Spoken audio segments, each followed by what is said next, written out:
शबात शलोम everyone. हमारा आज का पार्शा है पार्शा वाएरा, जिसका मतलब है और मैं ज़ाहिर हुआ या फिर एंड आई अपीयर्ड। ये इस साल के तौरा साइकिल का 14वां तौरा पोर्शन है और शमोत यानी खरूज या एक्सोडस का दूसरा तौरा पार्शा है, जिसका रेफरेंस है खरूज एक्सोडस 6 बाब उसकी 2 आयत से लेकर 9 बाब उसकी 35 आयत तक। और जैसा हम इस बात से वाकिफ़ हैं कि हम इस साल पार्शा को उसके हफ्तारा से सीखते हैं, तो उसके हफ्तारा का हवाला है हिजकिय्येल की किताब उसका 28 बाब 25 आयत से लेकर 29 बाब उसकी 21 आयत तक। इस हफ्तारा में हिजकिय्येल नबी को मिस्र के बारे में खुदा का पैगाम दिया जाता है। मिस्र इस ज़माने की बड़ी ताकतों में से एक था और फ़िरौन अपने गुरूर और ताकत पर फ़ख्र करता था। खुदा मिस्र और उसके बादशाह के गुरूर को बेनकाब करता है। फ़िरौन को एक अजदहा की तरह पेश किया गया है, जो दरियाए नील पर हुक्मरानी का दावा करता है और कहता है कि ये दरिया मेरा है और मैंने इसे बनाया है। खुदा ऐलान करता है कि ये गुरूर मिस्र की ज़िल्लत और ज़वाल का सबब बनेगा। बाबिल मिस्र पर हमला करेगा और उसे शिकस्त देगा। जिन बनी इसराइल ने मिस्र पर एतमाद किया था, उन्हें समझ आएगा कि निजात सिर्फ खुदा के हाथ में है, ना कि किसी ताकतवर सल्तनत के हाथ में। इस हफ्तारा के आखिर में उम्मीद और बहाली का पैगाम है कि बनी इसराइल अपनी सरजमीन पर अमन से रहेंगे, खुदा के वादे पूरे होंगे और कौमें उन्हें दोबारा जलील नहीं कर सकेंगी। These were the synopsis of today's haftarah. और इस हफ्तारा के बारे में मजीद हम असद भाई से सीखेंगे। ओवर टू यू असद भाई। थैंक यू बिशप साहब। शबात शलोम, आप सबकी सलामती हो। जी मेरी शबाश आवाज आ रही है आपको? आपकी भी सलामती हो शबाश शलोम भाई। हेलो। तो आज का हमारा जो पोर्शन है वो वायरा, जैसा कि आपने सुन लिया, आपने उसका रेफरेंस भी सुन लिए और जैसा कि आपको पता है कि हमारा जो हफ्तारा का जो सेगमेंट चल रहा है, खुदा की मेहरबानी से हमने काफी हिस्टोरिकल बातों को डिस्कस किया है और हमने खुदावंद ताला के की जो बातें हैं और वो नबूवतें जो अंबिया कराम ने खुदावंद ताला के रूह से कही हैं, उनको हमने तारीख में पूरे होते देखा। तारीख हमारे लिए बहुत ज़रूरी है। इसकी अहमियत से कोई इनकार नहीं कर सकता।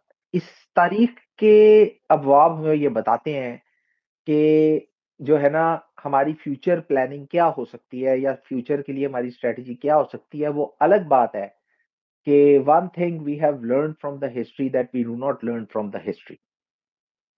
तो मेरी सलाह ये है कि आप हरगिज़ ऐसा ना करें। आप ज़रूर तारीख से सीखने की कोशिश करें। मेरी गुज़ारिश है कि आज ज़रा अपनी कमरे कस लें और हम कोशिश करेंगे कि तारीख का एक एक सफ़र करके आएँ। सफ़र तो बहुत लंबा है और मेरी ये फिर गुज़ारिश है कि इस लंबे सफ़र को थोड़ा-सा जल्दी तय करने के लिए ये ज़रूरी है कि हमारी कमरें कसी हों।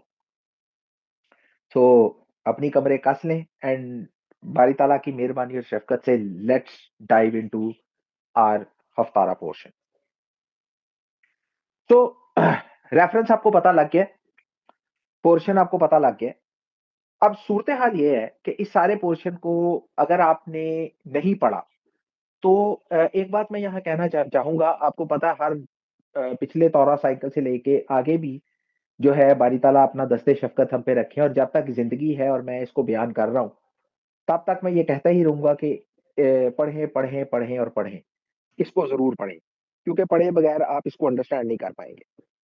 बहरकैफ फ़िरौन निको जो था, फ़िरौन निको दूम, जिसका एरा करीबन 595 बीसी से 600 10 के करीब था, उसने जो असूरी एम्पायर थी, असीरियन एम्पायर जो थी, उसको सपोर्ट किया था अगेंस्ट बेबीलोनियन एम्पायर।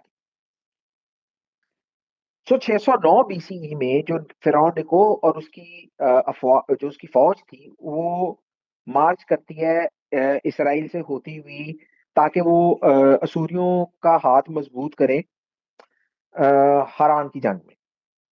यहाँ पर वो पॉइंट था जब यूसिया बादशाह जो थे, उन्होंने और उनकी फौज ने जो है उनको इंटरप्ट करके, फिरौन निको को इंटरप्ट करके उनसे जंग करने की कोशिश की। सो जो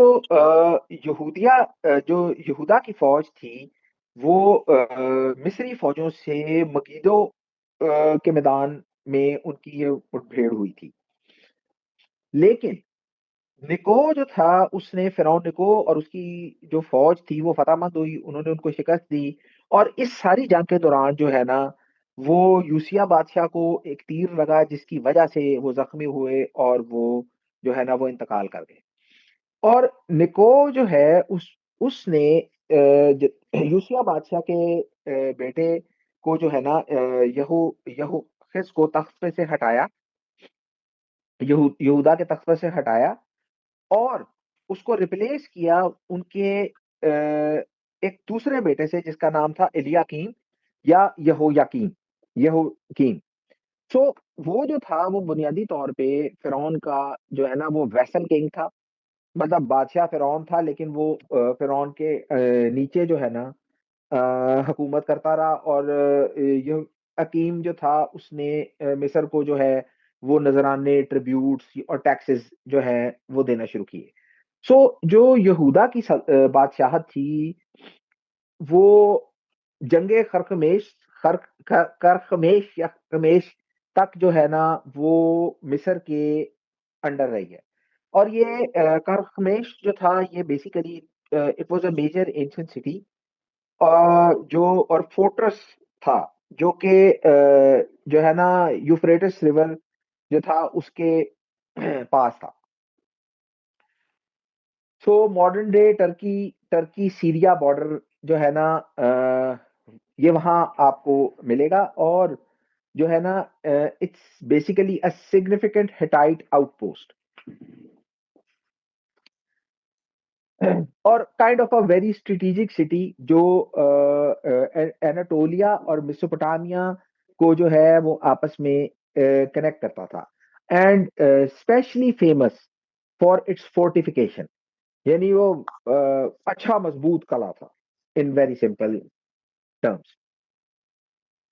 605 में जब बाबलियों ने असूरियों को डिसाइसिवली शिकस्त दे दी, मुकम्मल शिकस्त दे दी, तो फिर उन्होंने जो है ना वो जूडा का जो है वो कंट्रोल संभाला। तो अगर आप दूसरा सलातीन उसका 24 बाब उसकी पहली आयत में पढ़ेंगे, तो आपको पता लगेगा कि जो नबूकत नजर था, जो बाबुल का बादशाह था, वो उसने यहोयाकीम को अपना जो है ना वो खादम बना लिया, क्योंकि मिस्र तो ऑलरेडी शिकस्त खा गया था। तो बाबल और मिस्र जो थे, ये इनकी एक कंटिन्यूस क्लैश था, ये दोनों आपस में जो है ना लड़ते झगड़ते थे, और दोनों तरफ से जो है ना वो हैवी लॉसेस होते थे। लेकिन ओवरऑल जो बाबली थे, बेबीलोनियंस जो थे, उनको एक अपर हैंड हासिल था।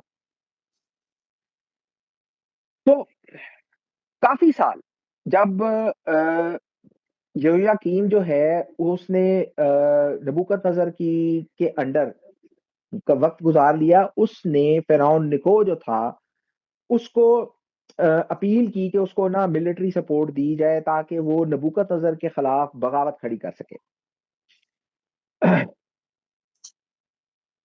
तो अ, ये मुमकिन है कि निको जो था, उसने यहोयाकीम ये को जो है वो इनकरेज किया हो कि जो है ना इस रेबेलियन को जो है ना वो मतलब जो बाबर के खिलाफ उसकी बगावत थी, उसको मजीद आगे बढ़ाए। मसला ये हो गया कि जब बाबरी अफवाज ने यहूदा का मुहासरा किया और यहूदा पे चढ़ दौड़ी, तो निको जो था वो अपनी उस वादे में को पूरा करने में कि वो उनको मिलिट्री सपोर्ट देगा, वो नाकाम हो गया। और अमेजिंगली उसने ये फैसला किया कि उसको ना इस लड़ाई से पीछे-पीछे रहना चाहिए, बार-बार रहना चाहिए। और जो मिस्र का बादशाह था, वो उनकी मदद करने को अगेंस्ट बेबीलोनियंस नहीं आया। और इसका रेफरेंस आप दूसरा सलातीन 24:7 के में जो है ना वो देख सकते हैं। अब जो यहोयाकीम था, उसके साथ तो इसके बाद में जो होना था, वो कोई नई बात नहीं थी। नबूकदनेस्सर की अफ़वाज ने जूँ ही जब वो कामयाब हुई, उन्होंने फ़ौरन उसको जो है ना उसकी बगावत को जो है वो ख़त्म किया। यहूदा पे अपना कंट्रोल जो है ना वापस लिया। और इसमें मिस्र ने कोई प्रोटेस्ट नहीं किया, कोई हाथ नहीं डाला, जिसका उसने ऑलरेडी जो है वो बादशाह से वादा किया हुआ था। बहरहाल जो यहोयाकीम था, उसके पीछे वो एक जो है ना शिकस्त खुर्दा मुमलिकत जो है वो रह गई, और एक 18 साला बच्चा रह गया, यहोयाकीम। तो यहोयाकीन जो था वो अपने बाप के तख्त पर करीबन 3 महीने रहा। तो इतनी देर में बाबिलियों ने ये डिसाइड कर लिया कि जो है ना यरूशलेम का और यहूदा की ममलिकत का करना क्या है। नबूकदनेस्सर ने फैसला किया कि भाई बागियों को सजा देने का सबसे बेहतरीन तरीका ये है कि उन्होंने वो जवान बादशाह को पकड़ा, उसको असीरी में ले गए, और उन्होंने कोशिश से कोई ऐसा जो है ना दाऊद की नस्ल में से कोई ऐसा बादशाह चुनने की कोशिश की, जो कि बाबिल की ममलिकत से जो है ना वो ज़्यादा लॉयल हो। सो उन्होंने जो है ना यहोयाकीन का चाचा जो है, उसका अंकल सिदकिय्याह, जिसका नाम मत्तनियाह था, उसका नाम उसको सिदकिय्याह रखा। उस सिदकिय्याह को जो है ना उन्होंने जो है वो बादशाह बनाया यहोयाकीन की जगह पे। सो ये सारी जो डिपोर्टेशन थी, ये सारा जो एग्ज़ाइल का प्रोसेस था, ये तकरीबन 597 बीसीई के करीब हुआ। इससे पहले के जो बाबली हैं, वो दोबारा आते और वो जो है वो यरूशलेम को जो है वो तबाह कर देते। इसका रेफरेंस जो है ना बल्कि इसका रेफरेंस अगर हम पढ़ ही लें, दूसरा सलातीन 24 बाब 14 से 16 आयत, ये 2 आयतें हैं, प्लीज़ पढ़िएगा। और वो सारे यरूशलेम को और सब सरदारों और सब सूरमाओं को, जो 10,000 आदमी थे, और सब दस्तकारों और लोहारों को असीर करके ले गया। सो वहां मुल्क के लोगों में से सिवा कंगालों के और कोई बाकी ना रहा। और यहोयाकीन को वो बाबिल ले गया, और बादशाह की माँ और बादशाह की बीवियों और उसके ओहदेदारों और मुल्क के रईसों को वो असीर करके यरूशलेम से बाबिल ले गया। और सब ताकतवर आदमियों को जो 7,000 थे, और दस्तकारों और लोहारों को जो 1,000 थे, और सब के सब मजबूत और जंग के लायक थे, शाह बाबुल असीर करके बाबिल में ले आया। अच्छा, तो ये सारे असीर के प्रोसेस में जो जनाब हिजकिय्याह थे, हमारे जो नबी हैं, वो भी उन्हीं के दरमियान थे जो असीर होके यहोयाकीन के साथ जो है ना यरूशलेम से गए थे। और इसके बावजूद खुदावंद ताला ने जो है वो जनाब हिजकिय्याह को मुकर्रर किया, ताकि वो उस जो एक्सिलिक कम्युनिटी थी, जो असीरी में गई थी वो कम्युनिटी, उससे जो है ना खुदावंद के कलाम को बयान कर सकें। ये तो थी ये बात। पीछे जो सिदकिय्याह था, वो बाबुल से करीबन 8 साल जो है वो बाबुल का वफादार रहा। इतनी देर में एक नया फ़िरौन जो है वो मिस्र के तख्त पे तख्तनशीन हुआ, जिसका नाम होफरा था। और उसने सिदकिय्याह को एनकरेज किया, क्योंकि one thing we have learned from the history that we do not learn from the history. उसने भी आके सिदकिय्याह को ये एनकरेज किया, और अगेन उसने ये वादा किया कि बाबुल के खिलाफ ना मैं तुम्हारी मिलिट्री की सपोर्ट करूंगा। तो अभी मैंने चंद पैराग्राफ्स पहले या कुछ लम्हा पहले आपको यही एक वाकया समझाया, लेकिन सिदकिय्याह ने भी अपने बड़ों से ये बात नहीं सीखी। उसने भी तारीख से ये सबक नहीं लिया। अब फ़िरौन होफरा ने उसको वही वादा किया जो फ़िरौन ने जो है ना पहले यहूदा के बादशाह को वादा किया था। अब हुआ क्या, सिदकिया ने भी बाबुल के खिलाफ बगावत कर दी और अपने जो है ना एनवॉयज को जो है ना वो मिस्र भेजा ताकि वो उनको घोड़े और सवार जो हैं या फौज फौज या लोग जो है ना वो मुहैया करें। इससे दूर जनाब हिजकिय्याल जो थे उन्होंने ये चीज प्रिडिक्ट कर दी थी, उन्होंने ये नबूवती तौर पे ये कह दिया था कि हुफरा जो है वो तुम्हारी मदद नहीं करेगा। एक रेफरेंस पढ़े हिजकिय्याल 17:17। और फिरौन फिरौन अपने बड़े लश्कर और बहुत से लोगों को लेकर लड़ाई में उसके साथ शरीक ना होगा जब दमदमा बांधते हों और बुर्ज बनाते हों कि बहुत से लोगों को कत्ल करें। अच्छा, अब जब बाबली जो थे उन्होंने यरूशलेम का मुहासरा किया तो जो हुफरा और उसकी फौजें थीं उन्होंने यहूदा की कुछ मदद करने की कोशिश की जो उन्होंने कहा था। अब जब ये हुआ तो बाबलियों ने किया ये कि उन्होंने अपना मुहासरा जो था वो यहूदा से उठाया और वो चले गए मिस्री आर्मी को इंटरसेप्ट करने। जो यरूशलेम के लोग थे उन्होंने ये एतकाद रखा कि भाई मिस्री जो हैं वो उनको बचा लेंगे, लेकिन यर्मिया नबी ने ये कहा था, यर्मिया 37 बाब उसकी 7 से 8 है, ये प्लीज पढ़िएगा। कि खुदावंद इसराइल का खुदा यूं फरमाता है, तुम शाही यहूदा से जिसने तुमको मेरी तरफ भेजा कि मुझसे दरियाफ्त करो, यूं कहना कि देख फिरौन की फौज जो तुम्हारी मदद को निकली है अपने मुल्क के मिस्र को लौट जाएगी और कसदी वापस आकर उस शहर से लड़ेंगे और इसे फतह करके आग से जलाएंगे। अच्छा, अब जिस तरह जनाब हिजकिय्याल और जनाब यर्मिया ने ये प्रेडिक्ट किया था, ओफरा और जो मिस्री फौज थी उन्होंने वहीं से जो है ना अपने पैर पीछे कर लिए और वो रिट्रीट करके पीछे होके वो वापस जो है वो मिस्र को चली गई। और जब वो चली गई, बाबली जो थे उन्होंने यरूशलेम का दोबारा दोबारा से मुहासरा किया और तकरीबन करीबन 586 587 586 में उन्होंने शहर पर कब्जा कर लिया। अब जब ये यरूशलेम जो है वो अंडर सीज था या मुहासरा किया हुआ था उन्होंने यरूशलेम का, जनाब हिजकिय्याल ने ये प्रिडिक्ट किया था कि नबूकदनेस्सर जो सिटी ऑफ टायर है, हम टायर सिटी को, मैंने वैसे इसकी प्रोनाउंसिएशन देखने की कोशिश की, मैं कहा इसको मैं कहीं गलत ही ना बोलूं, तो हम ये टायर को टायर नहीं समझे करेंगे, हम इसको वो सूर कहेंगे। यही इब्रानी में आया है और आपने इसको सूर, मैं इसको आगे से सूर ही एड्रेस करने की कोशिश करूंगा। तो it is basically TYRE, tyre, the city of tyre. तो जो जनाब हिजकिय्याल थे उन्होंने ये प्रेडिक्ट किया कि नबूकदनेस्सर जो है ना सूर शहर के साथ भी यही करेगा और सूर के बादशाह के साथ भी यही होगा।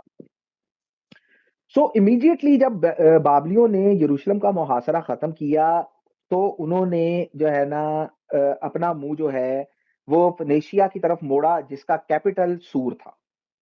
तो यूसिफस के मुताबिक नबूकदनेस्सर ने करीबन उस शहर का 13 साल मुहासरा रखा। मसला सिर्फ उस शहर के साथ ये था कि उस शहर का इतना लंबा मुहासरा क्यों हुआ कि उसकी एक नेचुरल खंदक थी। आप आई वुड एडवाइस कि आप इसका जो एंशिएंट जो मैप है वो गूगल पे आप आराम से देखेंगे, आपको पता लगेगा कि वो जो स्ट्रेट ऑफ वाटर है वो उसने सूर शहर को मेनलैंड से उसका एक डिस्टेंस रखा हुआ था। उसको अब ऐसे समझ लें कि जो लाहौर में रहते हैं, मैं वो मिसाल दे सकता हूँ, आप अपने अपने शहरों के कोई ना कोई जगह तो आपकी होगी, आप उसके समझ सकते हैं। आप एक ऐसे समझ लें कि लाहौर शहर के में एक तरफ जब बीच में रावी गुजर रहा है तो फौज जो है वो एक तरफ खड़ी है और दूसरी तरफ लाहौर शहर में जिस शहर पे उन्होंने कब्जा करना है वो शदर है, तो बीच में से जो है वो रावी गुजर रहा है। इस तरह का एक नेचुरल जो था ना एक प्रोटेक्टिव बैरियर था जिसकी वजह से नबूकदनेस्सर को और उसकी अफवाज को उस शहर पे कब्जा करने के लिए 13 साल करीबन लग गए, यूसिफस ये कहता है। सो हमारा जो हफ्तारा पोर्शन वो बुनियादी तौर पे जनाबे हिजकिय्याल की जो है वो दो नबूवतों के साथ कनेक्टेड है। ये आप 29 बाब उसकी पहली 16 आयत पढ़ेंगे तो आपको जो है ना पता लग जाएगा, जहां लिखा है in the 10th month on the 12th of the month, यहां से ऐसी बात शुरू होगी। So, इसके बाद जब जो है ना जो जब बाबिलों ने शहर को तबाह कर दिया, यरूशलेम फॉल ऑफ द सिटी हो गया, ठीक है। इसके बाद जो है ना जो हुफ्रा था उसका भी जो है, उसके ऊपर भी जो है ना अपनी तवज्जो बाबिलियों ने उधर मोड़ी। तो जनाब हिजकिय्याल ने अपनी दूसरी नबूवत की, और इस ये आपको मिलेगी 29 बाब उसकी 17 से 21 आयत। तो ये अगर आप पढ़ेंगे तो आपको इस सारे कॉन्टेक्स्ट की ज्यादा क्लियरली समझ आ जाएगी। अब ये काफी लंबा है, इसलिए हम इसको इस वक्त यहाँ पे डिस्कस नहीं करेंगे, but I have told you the references, आप उनको पढ़ सकते हैं और अंडरस्टैंड करते हैं कि हो क्या रहा था। सो बुनियादी तौर पे जनाब हिजकिय्याल की 7 नबूवतें थी मिस्र के अगेंस्ट। तो उनमें से पहली ये थी कि फिरौन बतौर एज अ नाइल मॉन्स्टर, यानी इस ये आपको मिलेगी 29 बाब 1 से 16। उसके बाद आपको नबूकत नजर का रिवॉर्ड मिलेगा 29 बाब उसकी 7 से जो है ना वो 21 तक। तो ये रेफरेंसेस इन हिस्टोरिकल कॉन्टेक्स्ट को समझने के लिए आपके लिए बहुत जरूरी है, क्योंकि अगर आप इनको नहीं पढ़ेंगे तो आप इनकी टाइमलाइन को जो है ना उस तरह से अंडरस्टैंड नहीं कर पाएंगे जैसे बयान किया जा रहा है। तो सॉरी टू इंटरप्ट पहला reference ji, can you just repeat it, क्योंकि आपकी जो आवाज़ जो थी ना थोड़ी सी दरमियान में काइंड ऑफ दूर सी और इट वाजंट क्लियर, सो तो जहां पे जनाब हिजकिय्याल की 7 नबूवतों का जिक्र है, आप रेफरेंस दे रहे थे कि मैंने जो है ये रेफरेंसेस जो है ना वो दे दिए हैं। सो अभी जो आपने हाँ जो जी सेंटेंस हाँ जी जी। जी, आपको एक्चुअली ये जो हमारा हफ्तारा पोर्शन का पूरा रेफरेंस है जो कि ऑलरेडी शुरू में जो है वो मेंशन कर दिया गया था, आपको इस पूरे हफ्तारा पोर्शन को जो है पढ़ना चाहिए टू बेटर अंडरस्टैंड कि ये किस कॉन्टेक्स्ट में, किस हिस्टोरिकल कॉन्टेक्स्ट के अंदर ये सारी बात हो रही है। सो रेफरेंसेस आपको मिल ही जाएंगे। तो हमारा पहला रेफरेंस, पहला एक प्लीज रेफरेंस पढ़िएगा, हिजकिय्याल 28 बाब उसकी 25 है। खुदावन खुदा यूं फरमाते हैं कि जब मैं बनी इसराइल को कौमों में से जिन में वो परागंदा हो गए जमा करूंगा, तब मैं कौमों की आंखों के सामने उनसे ही अपनी तकदीस कराऊंगा, और वो अपनी सरजमीन में जो मैंने अपने बंदे याकूब को दी थी बसेंगे।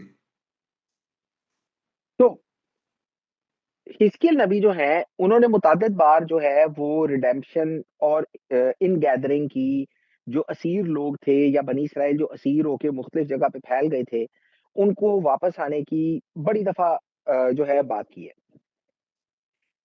तो जनाब हिजकिय्याल के सहीफे में आपको ये पता लगेगा कि बाबली जो थे या बेबीलोनियंस जो थे, दे वर ओवर पावरिंग, और मतलब वो बहुत ताकत रखते थे, और बाबल जो था उन सारी अक़वाम को जिन्होंने इसराइल को सताया था उन सबको क्रश कर देगा। सो हिजकिय्याल 25 बाब जो है उसमें आप जाएंगे तो आपको ये पता लगेगा कि जनाब हिजकिय्याल ने ये प्रेडिक्ट किया था कि अमोन, मोआब, अदूम, ये सारे जो है ना, और उसके बाद ये गिरेंगे। उसके बाद 26 से 28 जो अबवाब हैं उनमें जनाब हिजकिय्याल ने ये प्रेडिक्ट किया था कि बाबुल ये जो है ये मुहासरा करेंगे और सूर को भी जो है फतह कर लेंगे। और इसके बाद जो है ना इसराइल जो है वो जो है वो वापस, बनी इसराइल जो है वो वापस आएंगे, और इससे खुदावन ताला जो है वो अपनी कुदरत को बाकी जो अक़वाम है उनके सामने जो है ना वो जाहिर करेंगे उनके वापस आने से। सो जनाब हिजकिय्याल के मुताबिक बनी इसराइल की जो असीरी थी, उनका जो असीरी में जाना था, उसका जो बेसिक कॉज है, मैं उस पर बात नहीं करूंगा क्योंकि हम इसके ऊपर काफी बात कर चुके हैं कि बनी इसराइल असीरी में गए क्यों है। सो बनी इसराइल का सीरी में जाने की वजह से खुदा के नाम पर धब्बा लगा या खुदावंद की रेप्यूटेशन जो है वो डैमेज हुई है। क्योंकि जब ये जो अकवाम थी, इन्होंने बनी इसराइल को असीरी में देखा, तो उन्होंने ये कहा, एक रेफरेंस पढ़िए हिजकिय्याह 36:20। के दरमियान जहां जहां वो गए थे पहुंचे, तो उन्होंने मेरे मुकद्दस नाम को नापाक किया, क्योंकि लोग उनकी बाबत कहते थे कि ये खुदावन के लोग हैं और उसके मुल्क से निकल आए हैं। अच्छा, अब उन सारी अकवाम ने इस चीज को इस तरह से इंटरप्रेट किया कि जो बनी इसराइल की असीरी है, ये हस्न खलीला खुदावन ताला का कोई फेलियर है। सो बनी इसराइल की इस निजात से और उनकी इन गैदरिंग और सारे असीरों के वापस आने से खुदावन ताला जो है वो कौमों के दरमियान इस चीज को साबित करेंगे कि वो कादिर मुतलक खुदा है। सो जनाब हिजकिय्याह जो हैं वो अपनी नबूवतों को जो है ना वो इस चीज से जोड़ते हैं कि खुदावंद जो है वो हेवली कंसर्न्ड है अबाउट हिज रेप्यूटेशन। और बहुत सारी वेरिएशन इस फ्रेज की ये हैं कि तब वो जानेंगे कि मैं खुदा हूं। और ये जो बात है हमारे सफ्तारा पोर्शन में करीबन 4 दफा दोहराई गई है कि तब वो जानेंगे कि वो घर बनाएंगे, वो पाकिस्तान लगाएंगे, वो अपने दुश्मनों की सजा उनके जो है वो देखेंगे और वो जानेंगे कि मैं खुदा हूं। सो जो बुजुर्गाने दीन थे, जो सेजेस थे, उन्होंने जब इस ऑफन रेपिटेशन को देखा है, इस फ्रेज की ऑफन रेपिटेशन देखी है, तो उन्होंने इसको जो है ना हमारे तौरा पोर्शन के साथ कनेक्ट किया है। एक रेफरेंस पढ़े, खरूज 6 बाब उसकी 7वीं आयत। खरूज 6 बाब 7। और मैं तुमको ले लूंगा कि मेरी कौम बन जाओ और मैं तुम्हारा खुदा हूंगा और तुम जान लोगे कि मैं खुदावन तुम्हारा खुदा हूं जो तुमको मिस्रियों के बोझों से के नीचे से निकालता हूं। जी, इसके बाद अगर आप देखेंगे खरूज 7 बाब 5 आए तो मिस्री जानेंगे कि मैं खुदा हूं। उसके बाद खरूज 7 बाब उसकी 17 आयत, और फिर तुम जानोगे, इससे तुम जानोगे कि मैं खुदावंद हूं। और खरूज 8 बाब उसकी 10वीं आयत, फिर तुम जानोगे कि खुदावंद की मानद कोई नहीं है, तुम जानोगे कि मैं खुदावंद तुम्हारा खुदा हूं। सो जब सेजेस ने इस रेफरेंस को, इस फ्रेज को इतनी दफा और ऐसे रिपीट होते देखा, दे कनेक्टेड इट विद द तौरा पोर्शन। सो एक रेफरेंस प्लीज पढ़िएगा, हिजकिय्याह 29 बाब उसकी दूसरी आयत। हिजकिय्याह 29 बाब दूसरी, कि ए आदमजाद तू शाहे मिस्र फिरौन के खिलाफ हो और उसके और तमाम मुल्क मिस्र के खिलाफ नबूवत कर। जी, सो तालमुद ये हमें बताती है कि मिस्र के लिए जो है ना वो जजमेंट के 3 प्याले थे। सो फसा के ऊपर प्यालों का तो आपको पता है। सो तालमुद ये बताती है कि मिस्र के लिए जो अदालत है, जो जजमेंट है, उसके 3 प्याले थे। सो मिस्र ने अपना पहला प्याला उस वक्त पिया जब रबीनु मोशे जो हैं फिरौन के सामने खड़े हुए, और आपने मिस्र पे आफात जो है ना, आफात के बारे में जब आप पढ़ते हैं, और वो सारे निशान और वो सारे कमालात जो खुदावंद ने जो है वहां पे दिखाए। मिस्र ने अपना दूसरा प्याला जो है वो फिरौन निको के दौर में पिया जब मिस्र की जंग हुई बाबलियों के साथ। और फिर ये कहा जाता है कि मिस्र अपना तीसरा प्याला जो है ना वो फ्यूचर में पिएगा along with the all of the allies, जो उसके सारे साथी हैं। सो जनाब हिजकिय्याह जो है वो उस दौर में जिंदा थे जब मिस्र और मिस्रियों का और बाबलियों का जो है ना वो बड़ा शदीद कॉन्फ्लिक्ट जो है वो चल रहा था।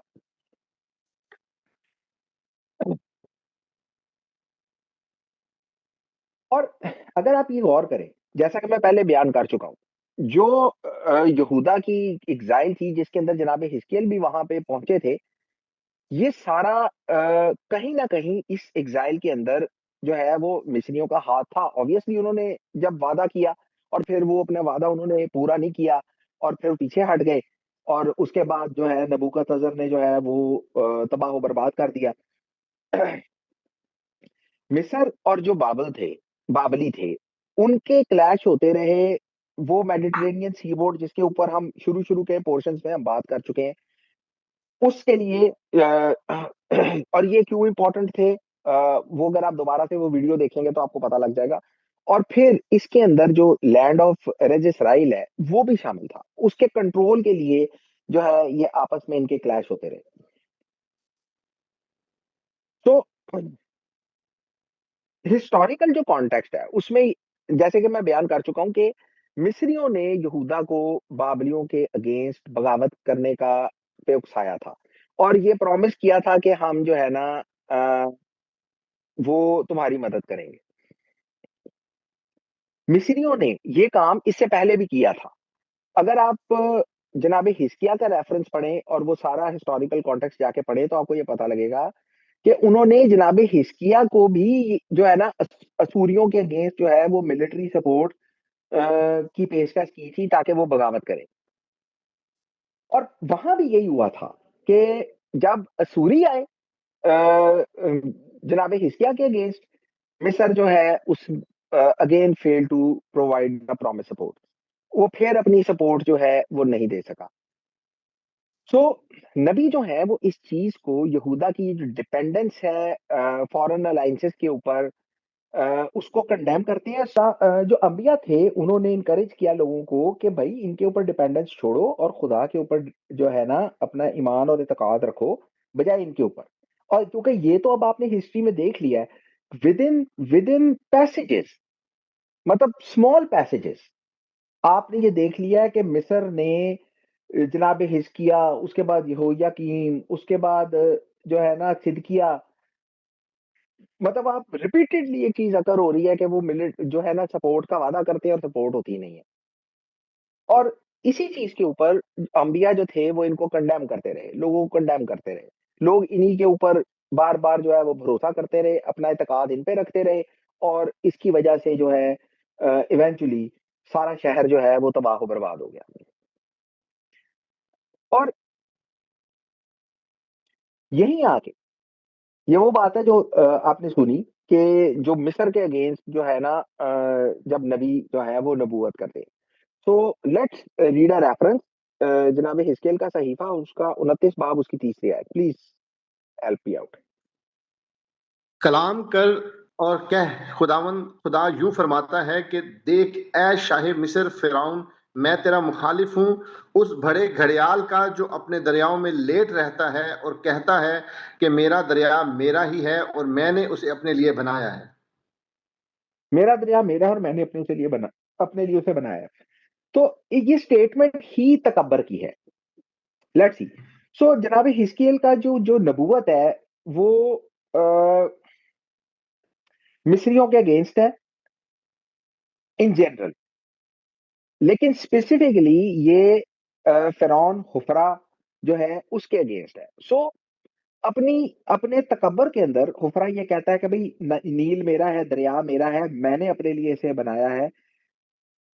इब्रानी में लिटरली ये इसका मतलब ये है, I have made my self. तो मतलब ये है, कहने की बात ये है कि फिरौन जो है वो अपने आप को नील का खालिक, दरियाए नील का खालिक तस्वर कर रहा है। क्यों? इसकी एक रीजन ये भी है कि जितने भी पब्लिक वाटर वर्क्स थे और जो उनका सारा इरिगेशन का सिस्टम था, वो सारा का सारा जो है वो उसके अंडर कंट्रोल था। तो कई दफा ऐसा होता है कि जब बंदे के पास वो एक बात कही जाती है कि power corrupts and absolute power corrupts absolutely. तो जब बंदे के पास पावर आती है, बंदा करप्शन का शिकार होता है। और अगर बंदे के पास कहीं एब्सोल्यूट पावर आ जाए, खुदा ना खास्ता, तो वो एब्सोल्यूटली ही करप्ट हो जाता है। तो एक्सोडस रबा 8:1 वो ये स्टेट करती है कि जो शरीर फिरौन था उसने अपने आप को जो है वो खुदा बनाया, जैसा कि हिजकिय्याह 29:3 में लिखा है कि नील मेरा है और इसे मैंने बनाया। सो हेरोडोटस अ रिनाउंड हिस्टोरियन, वो ये कहता है कि फ़िरौन हुफ़रा जो है वो ये ख़्याल करता था कि कोई देवता जो है, कोई देवता भी जो है ना उसकी हुकूमत को ख़त्म नहीं कर सकता।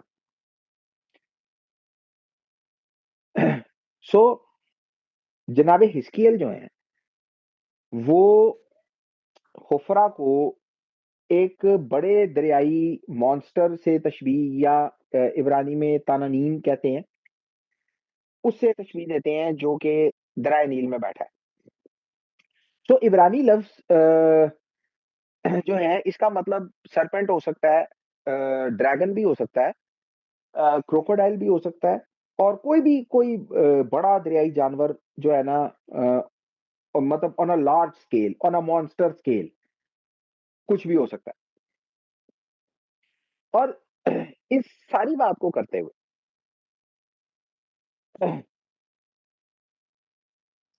जनाब हिस्कियल जो है वो अपनी नबूवत के अंदर जो है ना वो इसी तरह के जो लेजेंडरी थीम्स हैं, जो एपिक थीम्स हैं, ठीक है, उनको जोड़ते हैं। जैसे कि जो सूर का बादशाह है उसको बतौर फॉलन एंजल जो है ना डिपिक्ट किया गया है, जिसे हम नॉर्मली कैजुअली अगर आपने सुना हो तो ये रेफरेंस हम शैतान से भी जोड़ते हैं। तो सूर के बादशाह को जो है उससे fall as a fallen angel depict किया गया है। फ़िरौन को जो है वो एक बड़े दरियाई जानवर सी मॉन्स्टर से जो है वो तशबीह दी गई है। सो जनाब हिस्कियल जो है ना वो सारी वो जो एक मतलब वो जो मिस्टिकल जो थीम्स हैं उनको जोड़ती हैं इन सारी बातों को जो है ना। मेरी आवाज आ रही है? जी। सबको आ रही है? जी भाई। जी। सो इन सारे थीम्स को वो अपनी बात को कहने के लिए जोड़ते हैं, जैसे लेवाइथन है, राहब है और जो है ना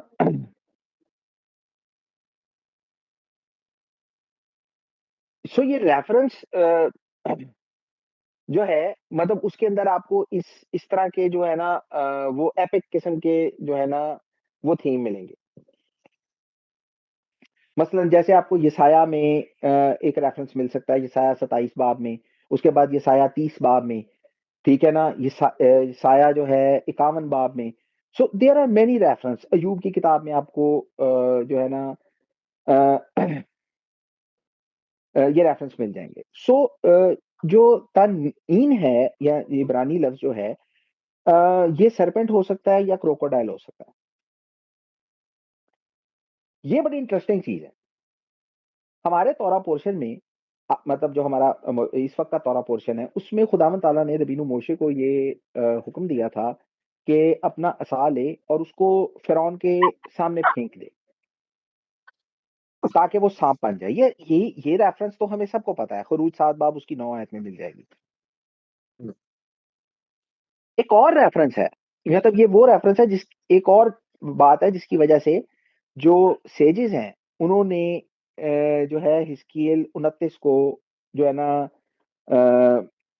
एज अ हफ्तारा पोर्शन सिलेक्ट किया फॉर द तौरा पोर्शन वायरा। सो जनाब हिस्कियल जो है वो फिरौन को बतौर मॉन्स्टर या तनईन जो है वो डिपिक्ट कर रहे हैं। तो जैसे रबीनु मोशे ने अपना असा जो है वो फिरौन के सामने फेंका और वो सांप बन गया। तो मिदराश रबा ये बयान करती है कि खुदावंद ताला ने रबीनु मोशे को कहा कि भाई ये वाला जो है ना मोजा वो करना है और जो लाठी है वो सांप बन जाएगी। सो वो ये सिंबलाइज कर रहे थे कि फिरौन जो है वो एक सांप की मानद है, जैसा कि हिस्कियल में लिखा है। सो खुदावंद ताला ये फरमाते हैं कि भाई आई एम अगेंस्ट यू, मैं तेरे खिलाफ हूँ फिरौन जो मिस्र का बादशाह है या जो एक बड़ा मॉन्स्टर है। तो ये कहा जाता है कि जब रबीनु मोशे ने फिरौन के पास से चले गए तो फिरौन जो है he became like a serpent और उसने ये कहा कि अमराम का बेटा जो मेरे सामने आया है, अगर ये दोबारा मेरे सामने आया तो मैं जो है ना इसको कत्ल कर दूंगा, या मैं इसको जो है ना सूली पे चढ़ा दूंगा, या मैं इसे जला दूंगा। लेकिन जब रबीनु मोशे दोबारा फिरौन के सामने आए, तो फिरौन जो था वो लाठी की तरह हेल्पलेस हो गया। फिर रबीनु मोशे के जाने के बाद वो सांप की तरह चिल्लाने लगा, एक मॉन्स्टर की तरह चिल्लाने लगा। लेकिन जब वो दोबारा आए तो ये कहा जाता है कि ये मोजा ये सिंबलाइज करता था।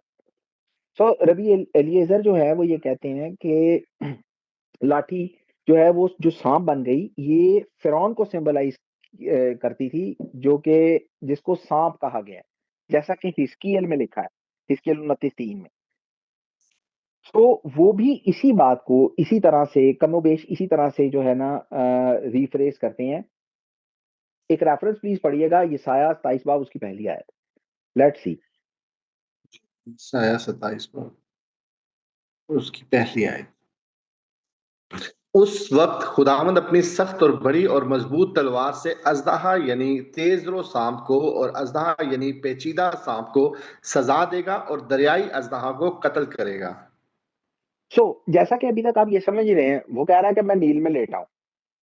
सो इस रेफरेंस को भी फिरौन से या मिस्र के बादशाह से जो है वो जोड़ा जाता है। सो फिरौन जो है उसको बुनियादी तौर पे जो है ना एक सांप से या एक बड़ी बला से जो है वो तशबीह दी गई है।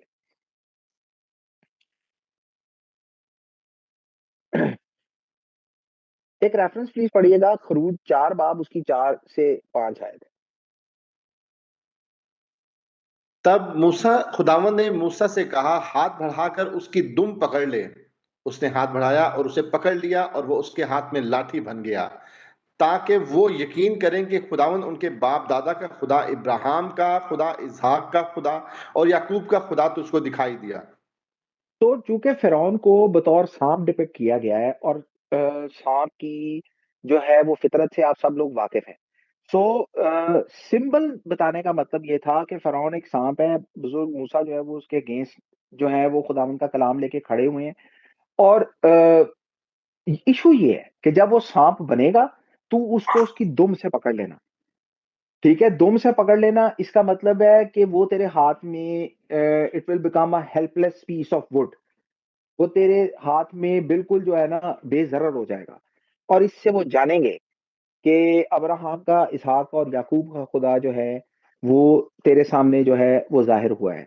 So the crux of the matter is, hopefully आप इस चीज को समझ गए होंगे कि फिरौन को बतौर सांप या बतौर एक बड़ा एक मॉन्स्टर डिपिक्ट किया गया है, जो कि खुदा की कौम के सामने जो है वो हेल्पलेस हो जाएगा।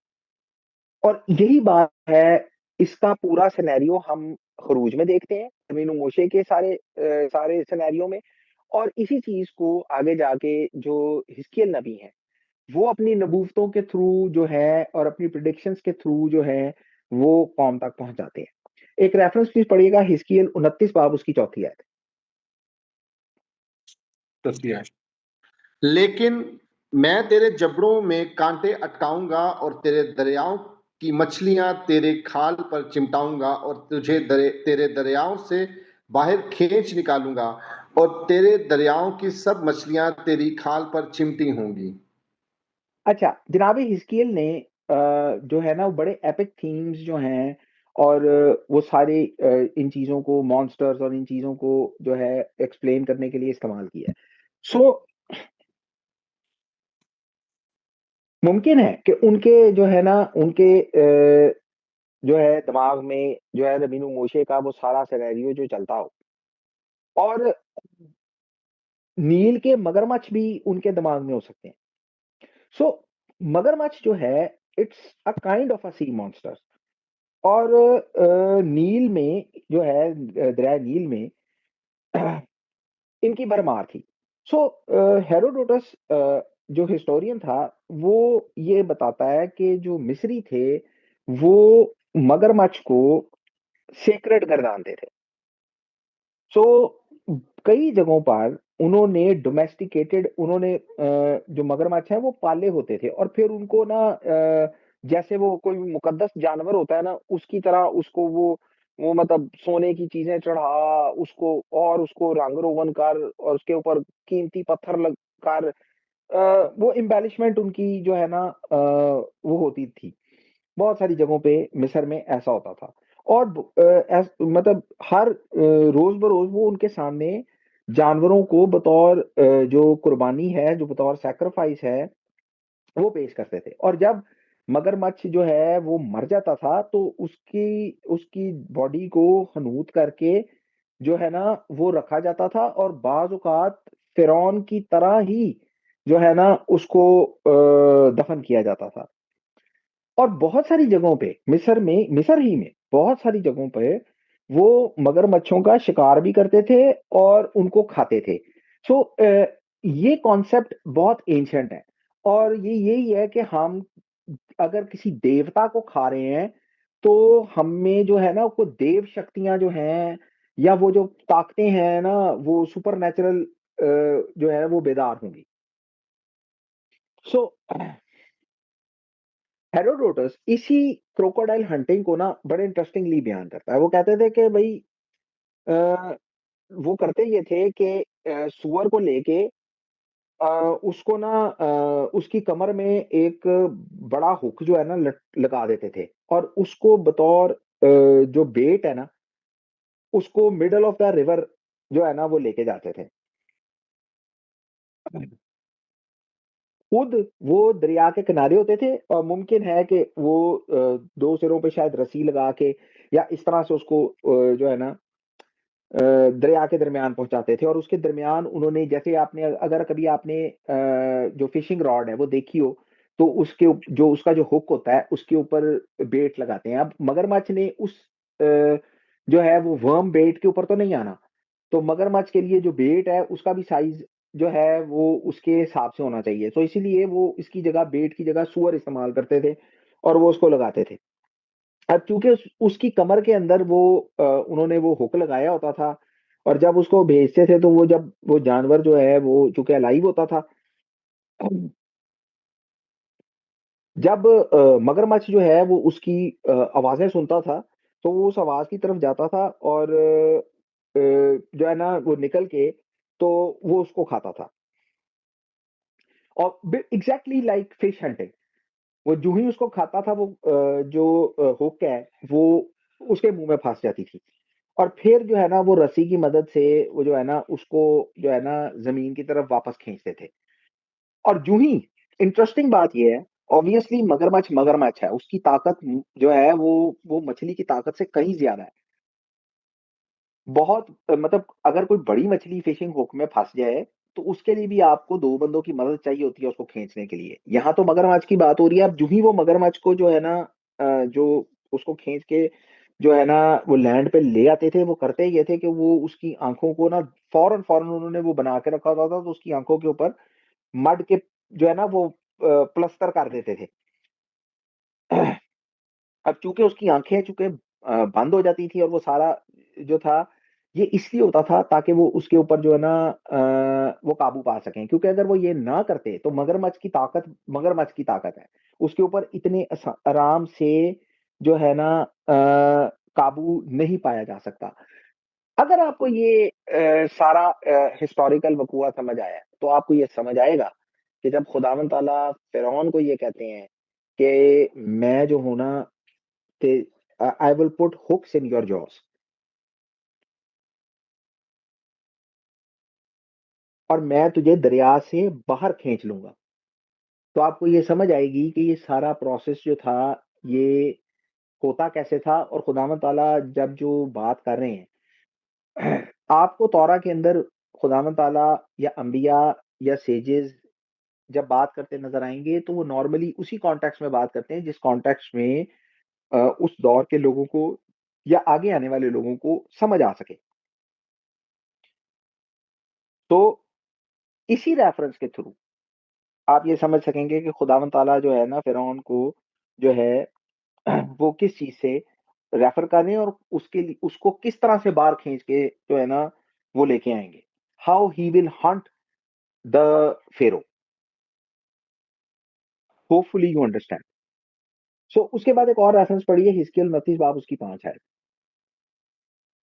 और मैं तुझको और तेरे दरियाओं की मछलियों को बियाबान में फेंक दूंगा, तू खुले मैदान में पड़ा रहेगा, तू ना बटोरा जाएगा ना जमा किया जाएगा। मैंने तुझे मैदान के दरिंदों और आसमान के परिंदों की खुराक कर दिया है।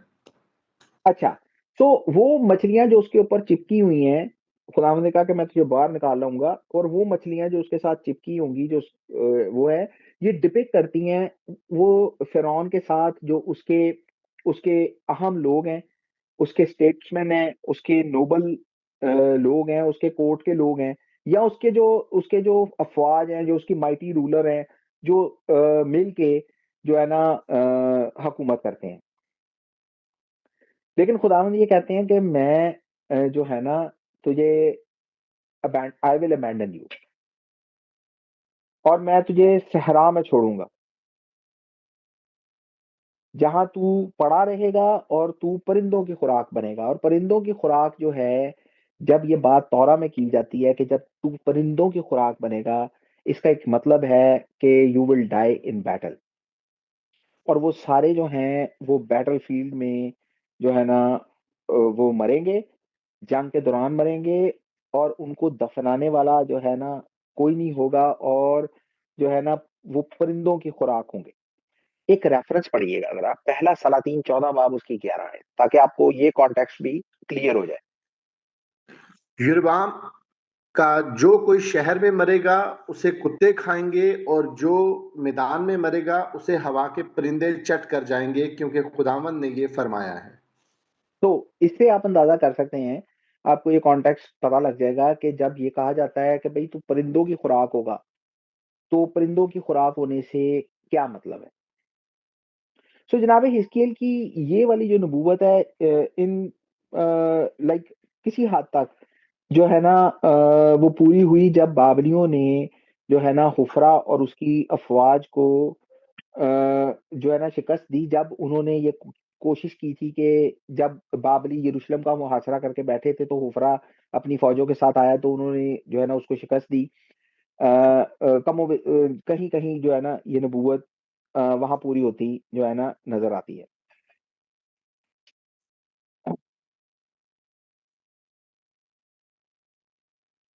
और इन सारी चीजों के बाद जिस तरह जनाब हिजकिय्याह ने होफरा का फिरौन की तबाही को बयान किया था, आगे जाके आपको ये पता, मतलब आपको ये पता लगेगा कि अगर आप जब सहाइफ पढ़ेंगे तो आपको पता लगेगा कि जनाब यर्मिया जो हैं उन्होंने भी कुछ इसी किस्म की जो है वो बात की है।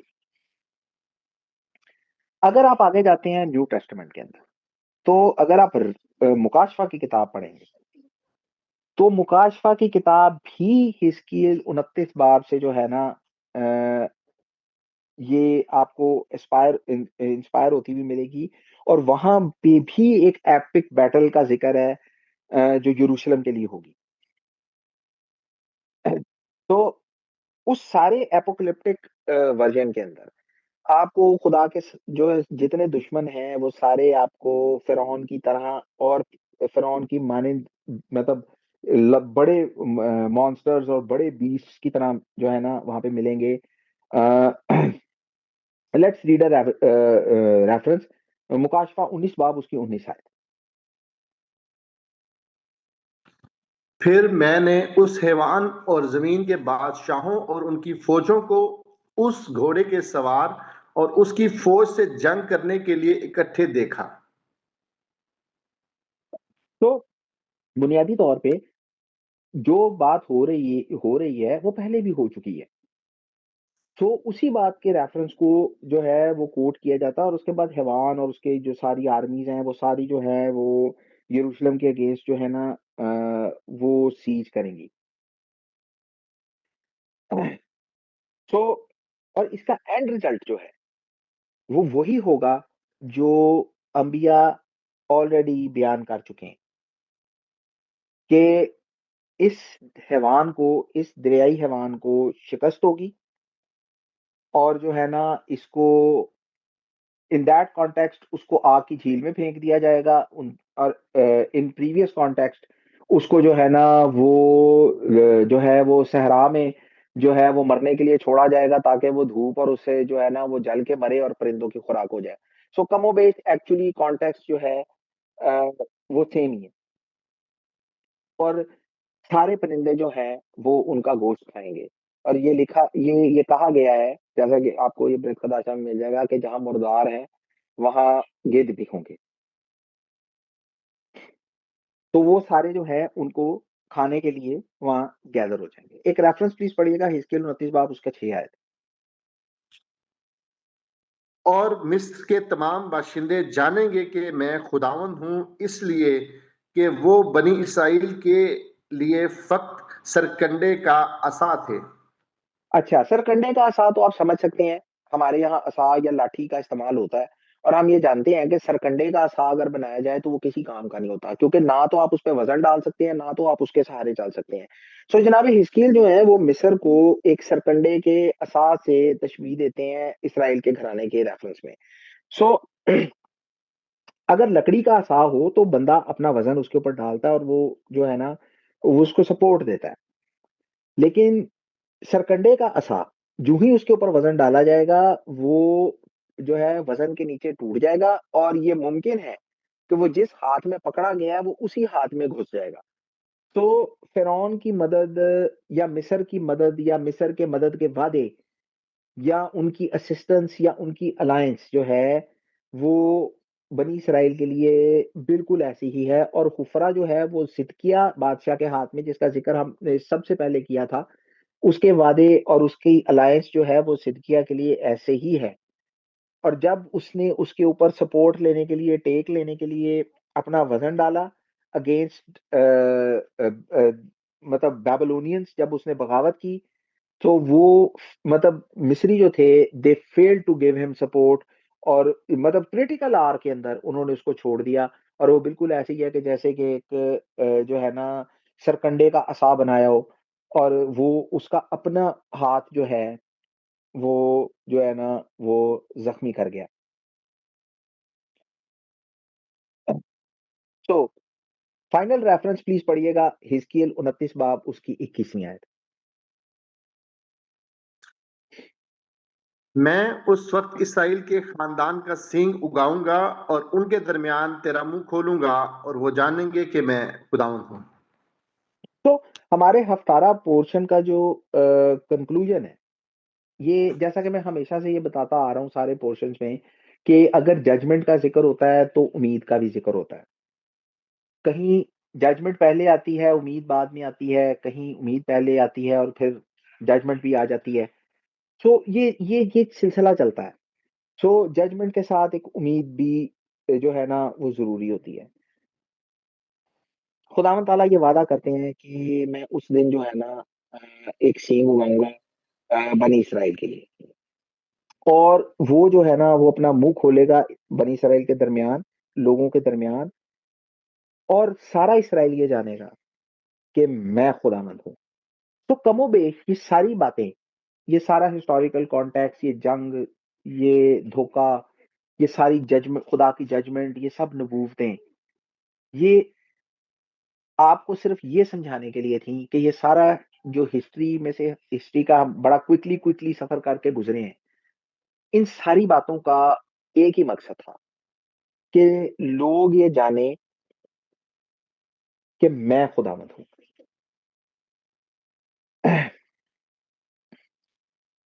इसके ऊपर इस सारे कॉन्टेक्स्ट के लिए और भी बहुत सारी बातें की जा सकती हैं, बहुत सारी बातें जो है वो अभी अनकही हैं।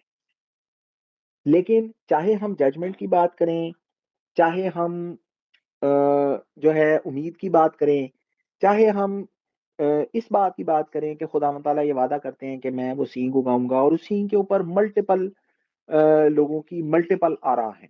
कोई कहता है कि ये सींग जो है जनाब हिजकिय्याह हो सकते हैं क्योंकि खुदावंद ने उनको आवाज बनाया। कुछ जो है वो ये कहते हैं कि ये जो है ये खोरस बादशाह के बारे में भी बात की गई है, जिनके दौर में जो है वो जो है ना अपनी एग्जाइल से जो है वो वापस आए। सो लेकिन अगर आप इसको ये कहें, आप इसको वो कहें, खुदावंद ताला ने जनाब हिजकिय्याल को नबी को ये कहा था कि मैं तेरा मुंह खोलूंगा उनके दरमियान में, मैं सारी बातों को जो तू कहेगा मैं उनको पूरा करूंगा। और कुछ भी हो, the crux of the matter is कि लोग जानेंगे कि मैं खुदावंद हूं। और ये बातें आज हमें भी यही बात सिखाने के लिए की गई है। हमारे आपके भी जो है वो इसी कमोबेश इसी तरह के हालात क्रिएट होते हैं, चाहे फिरौन या उसकी फौजें नहीं होती, बाबली और उनकी फौजें नहीं है, लेकिन शायद ऑन अ माइनर स्केल हम भी कहीं ना कहीं इन चीजों के साथ जो है ना वो लड़ रहे होते हैं। और हमारे लिए सबक ये है कि सरकंडे के असा पे या कोई कितना भी बड़ा हैवान, ताकतवर हैवान क्यों नहीं है, हमने अपना इत्काद खुदावंद अपने खुदा पे रखना है, ताकि हम क्यों ये जाने, और हमें ये जानना चाहिए कि वही खुदावंद खुदा है। बारी ताला इन चीजों को समझने में, इन बातों को समझने में हमारी मदद फरमाए। बारी ताला का दस्ते शफकत आप सबके साथ हमेशा रहे, और उनके इज्जत और जलाल हमारी जिंदगियों में जो है ना हमेशा होता रहे, ताकि हम क्या, हमारे बाद हमारी नस्लें भी ये जान लें कि वही खुदावंद हमारा खुदा है। बारी ताला आप सबके साथ हों। शबात शलोम। आमीन आमीन। शबात आमीन। शलोम। शबात शलोम भाई। Thank you.